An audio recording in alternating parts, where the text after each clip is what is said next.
Hello everyone, welcome back to my YouTube channel Books and Brain. I'm your educator Shweta. I hope you guys are doing well. So today I'm here to discuss second part of motion.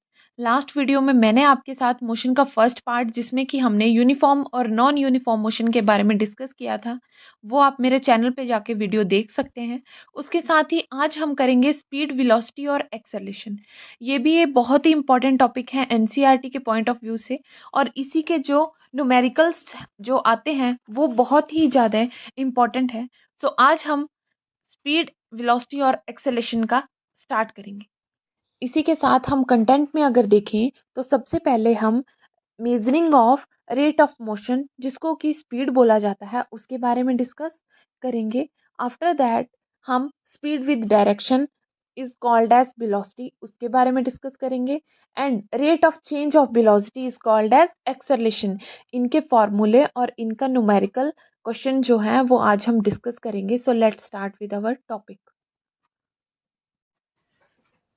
सबसे पहले देखते हैं कि speed क्या होती है। The rate of change of position of an object in any direction, मतलब किसी भी जो ऑब्जेक्ट है उसकी पोजीशन का चेंज होना इन एनी डायरेक्शन, किसी भी डायरेक्शन। बस हमें डायरेक्शन पता होनी चाहिए, क्योंकि स्पीड में हमें डायरेक्शन पता होती है, ना कि मैग्नीट्यूड। क्योंकि स्पीड जो है वो एक स्केलर क्वांटिटी है, और अगर कोई भी कार जो है वो अपनी पोजीशन को चेंज करती है, तो वो एक जगह से दूसरी जगह मूव करती है, तो वो दूसरी जगह मूव करने के बाद हमें उसकी डायरेक्शन के साथ उसकी स्पीड का पता चलेगा, इसीलिए उसको स्पीड से मेज़र किया जाता है। ठीक है?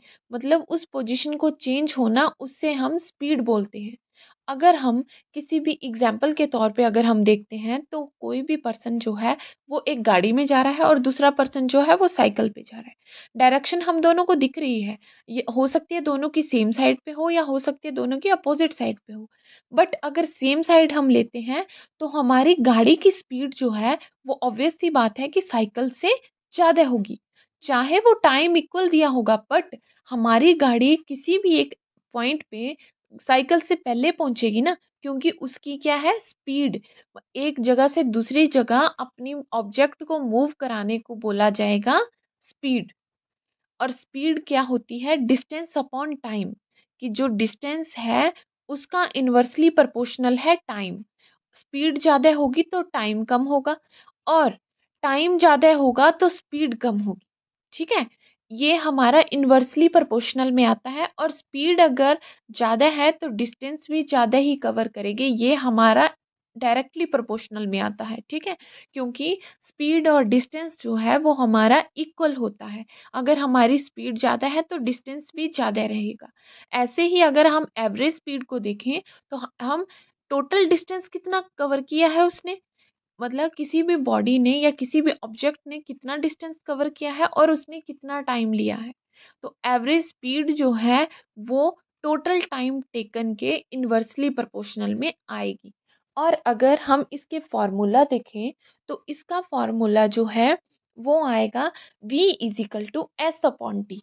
क्योंकि v को हम स्पीड से मेजर करते हैं, v को बोला जाता है स्पीड, और s जो है वो हमारा डिस्टेंस से डिनोट किया जाता है, and t is equal to time. So अगर हम स्पीड का फॉर्मूला लिखें, तो स्पीड जो है वो हमारी एवरेज स्पीड जो है वो हमारी आती है v is equal to S upon t. I hope आपको ये स्पीड जो है वो समझ आई है। उसके बाद आता है वेलोसिटी। तो वेलोसिटी जो होती है उसके पोजीशन चेंज करने के साथ साथ हमें उसकी डायरेक्शन का भी जो है वो पता चलता है। और जब हमें डायरेक्शन पता चलेगी तो हमें उसका मैग्नीट्यूड भी पता चलेगा, क्योंकि वेलोसिटी जो है वो एक वेक्टर क्वांटिटी है, और जब भी कोई वेक्टर क्वांटिटी होती है तो उसमें हमें डायरेक्शन के साथ मैग्नीट्यूड भी जो होता है वो स्पेसिफिक पता चलता है। अगर आप एग्जाम्पल में देखें, तो यू माइट ड्राइव 100 किलोमीटर पर speed per hour, the speed is in a northern direction. मतलब जो 100 किलोमीटर पर आवर है वो आपकी स्पीड है, और जो नॉर्दर्न डायरेक्शन है वो हमें उसके डायरेक्शन के साथ उसका मैग्नीट्यूड भी पता चल रहा है। और वेलोसिटी जो होती है वो हमारे डायरेक्टली प्रोपोर्शनल होती है डिस्प्लेसमेंट के साथ, और इनवर्सली प्रोपोर्शनल होगी टाइम के साथ। तो velocity is equal to displacement over time.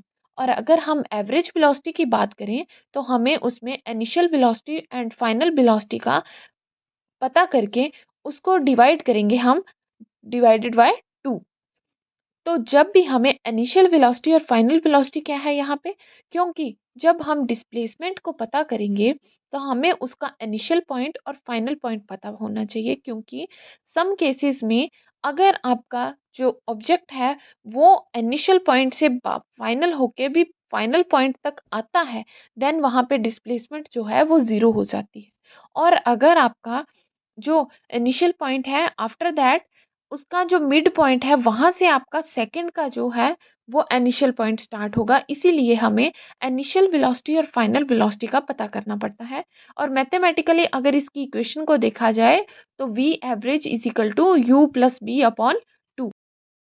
After that example है हमारे पास जिसमें कि हमने एवरेज स्पीड को निकालना है। An object travel 16 metre in 4 second and then another 16 metre in 2 second. What is the average speed of object? आपको पता है एवरेज स्पीड क्या होती है? Total distance travelled upon total time taken.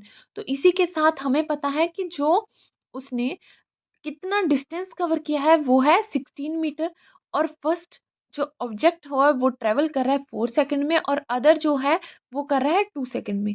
तो सबसे पहले टोटल डिस्टेंस कर लेते हैं। सो टोटल डिस्टेंस ऑब्जेक्ट के द्वारा हम करेंगे 16 metre plus 16 metre is equal to कितना हो गया 32 मीटर।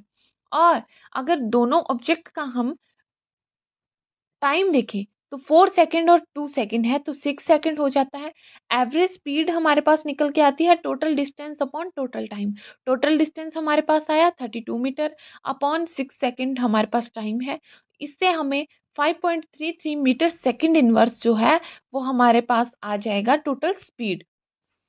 इसके बाद एक और एग्जांपल है जिसमें एवरेज स्पीड और एवरेज वेलोसिटी दोनों निकालनी है। तो Usha swim in 90 metre long pool. Usha जो है वो स्विम करती है 90 मीटर लॉन्ग पूल में, वो कवर करती है 180 मीटर इन 1 मिनट। ठीक है, और एक एंड से लेकर दूसरे एंड तक वो जाएगी और सेम स्ट्रेट पाथ वो है फॉलो कर रही है। Find the average speed and average velocity of Usha. तो सबसे पहले हमें पता है कि उषा ने 180 मीटर जो है वो किया है 1 मिनट में कंप्लीट। अगर हम वो एक एंड से दूसरे एंड तक गई और दूसरे एंड से वापस फिर से इनिशियल पॉइंट पे आ गई, मैंने अभी आपको बताया कि अगर इनिशियल पॉइंट से जाता है कोई पर्सन तो अगर वो फाइनल जो उसका पॉइंट है वो फिर से वही पॉइंट आता है, देन वहाँ पे डिस्प्लेसमेंट जो होती है वो आपकी ज़ीरो हो जाती है। तो यहाँ पे भी उषा का जो डिस्प्लेसमेंट है वो 1 मिनट में 0 मीटर होगी, क्योंकि उसकी डिस्प्लेसमेंट जो होगी वो 0 होगी। इसके साथ ही एवरेज स्पीड का हम यहाँ पे फॉर्मूला पुट करेंगे, total distance travelled by total time taken. 180 metre divided by 1 minute, 180 divided by 1 minute into minute को हम सेकंड में कन्वर्ट करेंगे। सो 1 मिनट में कितने होते हैं 60 सेकंड। तो हमारे पास इनको डिवाइड करके आ गया 3 मीटर सेकंड इनवर्स में। इसके साथ ही अगर वेलोसिटी का हम फार्मूला, क्योंकि हमारे पास स्पीड आ गई है तो अब हम वेलोसिटी निकाल सकते हैं। तो velocity is equal to displacement upon total time taken. Displacement आपको पता है 0 मीटर होगी, क्योंकि उसका इनिशियल और फाइनल पॉइंट जो है वो सेम है। तो 0 मीटर अपॉन 60 सेकेंड हमारे पास जो है टाइम टेकन आया। 0 मीटर सेकेंड इनवर्स हमारे पास ये निकल के आ गया एवरेज वेलोसिटी। तो इससे हमें पता चलता है कि एवरेज स्पीड जो होगी उषा की वो होगी 3 मीटर सेकेंड इनवर्स, और एवरेज वेलोसिटी उसकी होगी 0 मीटर सेकेंड इनवर्स। सो ये हमारे पास दो क्वेश्चन थे जो कि एवरेज स्पीड के और एवरेज वेलोसिटी के थे। इसके साथ अब हम आगे डिस्कस करेंगे एक्सेलरेशन का। उसके बाद आता है एक्सेलरेशन क्या है। Acceleration is defined as the rate of change of velocity with respect to time. कभी भी आपने देखा है कि जब भी कोई ऑब्जेक्ट जो है यूनिफॉर्म मोशन में होता है तो वहाँ पे वेलोसिटी जो होती है वो कांस्टेंट रहती है विद टाइम। बट अगर हम नॉन यूनिफॉर्म में देखें तो वेलोसिटी जो है वो वेरी करेगी, क्योंकि वहाँ पे जो उसका डिस्टेंस है वो भी वेरी करेगा और उसकी स्पीड भी वेरी करेगी। तो जब उसकी स्पीड और डिस्टेंस वेरी करेगा तो वहाँ पे हमारी वेलोसिटी में भी चेंजेस आ जाएंगे विद टाइम। तो एक्सेलरेशन जो है वो भी एक वेक्टर क्वांटिटी है जो हमें मैग्नीट्यूड और डायरेक्शन दोनों बताता है। इसके साथ ही आपने देखा है कि अगर मून जो ऑर्बिट करता है अराउंड अर्थ, जब मून हमारे अर्थ के अराउंड जो है वो ऑर्बिटिंग करता है तो वो भी एक्सेलरेशन का एग्जाम्पल है, क्योंकि वहाँ पे जो rate of change of velocity, वहाँ पे हमें जो वेलोसिटी दी है उसके रेट में चेंजेस आएंगे। और ऐसे ही जब कार जो है वो स्टॉप करेगी ट्रैफिक लाइट में, क्योंकि आपने देखा है ट्रैफिक लाइट्स में अगर कार स्टॉप करती है, ट्रैफिक में रुक रुक के वो मूव करती है, तो वो हमारा आता है नॉन यूनिफॉर्म मोशन में। और वहाँ पे जो वेलोसिटी में चेंज आता है विद टाइम, वो हमारा गिना जाएगा एक्सेलरेशन में। एक्सेलरेशन का एग्जाम्पल ये हो गए। और इसके साथ ही हम इसका फॉर्मूला जो है वो आएगा change in velocity upon time taken. Acceleration अगर ज़्यादा होगी तो चेंज इन वेलोसिटी भी ज़्यादा होगी, और टाइम अगर ज़्यादा होगा तो एक्सेलरेशन कम होगी, क्योंकि ये हमारा इनवर्सली प्रोपोर्शनल में आते हैं। A is equal to v minus u upon t, ये हमारा एक्सेलरेशन का फॉर्मूला है। इसके बाद एक्सेलरेशन का एक एग्जाम्पल हमने लिया है, उसको डिस्कस कर लेते हैं। Starting from a stationary position, Rahul pedal his bicycle to attain a velocity of 6 metre second inverse in 30 second.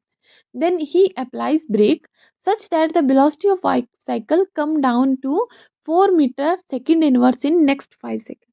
इसमें हमें बताया है कि सबसे पहले स्टेशनरी पोजीशन है, मतलब हमारी इनिशियल वेलोसिटी हुई 0, क्योंकि कोई भी रुकी हुई जहाँ पे पोजीशन होगी तो हमारा इनिशियल वेलोसिटी वहाँ पे 0 आ जाएगी। और जब राहुल पेडल करते हुए अपनी बाईसाइकिल को लेके जाएगा, वो जा रहा है 6 मीटर सेकेंड इनवर्स, ये हमारी फाइनल वेलोसिटी आ रही है। टाइम हमें बताया है 30 सेकेंड। और यहाँ पे हम एक्सेलरेशन का फॉर्मूला लगाएंगे v minus u upon T. तो जो हमारी फाइनल है उसमें से हमें इनिशियल माइनस करनी है। फाइनल हमारे पास है 6 metre second inverse minus 0 metre second inverse upon 30 second हमारे पास टाइम है। ये हमारा निकल के आएगा 0.2 मीटर सेकेंड इनवर्स, क्योंकि जो सेकंड इनवर्स 30 सेकंड का टाइम का भी जो है वो ऊपर आ जाएगी आपके पास वैल्यू यूनिट जो है, तो इसलिए 0.2 मीटर सेकंड इनवर्स जो है वो आपके पास आ जाएगा, क्योंकि एक्सेलरेशन जो है वो मीटर सेकंड इनवर्स में डिनोट की जाती है। और अगर हम इसी का सेकंड केस कर रहे हैं, तो सेकंड केस में क्योंकि वहां पे उसने अप्लाई करी है ब्रेक्स, तो ब्रेक वहां पे अप्लाई होगी, तो जहां पे ब्रेक लगेगी तो वो कौन सी स्पीड पे चल रहा था, 6 मीटर सेकंड इनवर्स पे। तो ब्रेक लगने के बाद वो हमारी हो जाएगी इनिशियल वेलोसिटी, और फाइनल वेलोसिटी में हमारे पास आ रहा है जब वो बाईसाइकिल जो है वो मतलब कम डाउन कर रही है 6 मीटर सेकंड इनवर्स पे। ठीक है, अगले 5 सेकंड तक टाइम हमारा आ गया 5 सेकंड, और वेलोसिटी हमारी आ गई 4 मीटर सेकंड इनवर्स जो है फाइनल। तो हम फाइनल में से माइनस करेंगे initial, 4 metre second inverse minus 6 metre second inverse divided by 5 second is equal to 0.4 metre second inverse, जो कि आएगा हमारे पास माइनस का, because 4 metre second inverse minus 6 metre second inverse था, तो बड़ी रकम के साथ जो है साइन अगर माइनस का होगा तो हमारा वही साइन जो है हमारे आंसर में आएगा। और वहाँ पे ब्रेक अप्लाई हुई थी, तो जो साइकिल की जो स्पीड थी वो हमारी इनवर्स में आएगी, क्योंकि वो एकदम से कम हुई थी। तो इसीलिए एक्सेलरेशन जो है वो फर्स्ट केस में हमारी आएगी 0.2 metre second inverse, and in the second case हमारे पास आएगी minus 0.4 metre second inverse. So this is all about today topic. I hope ये आपको समझ आया होगा।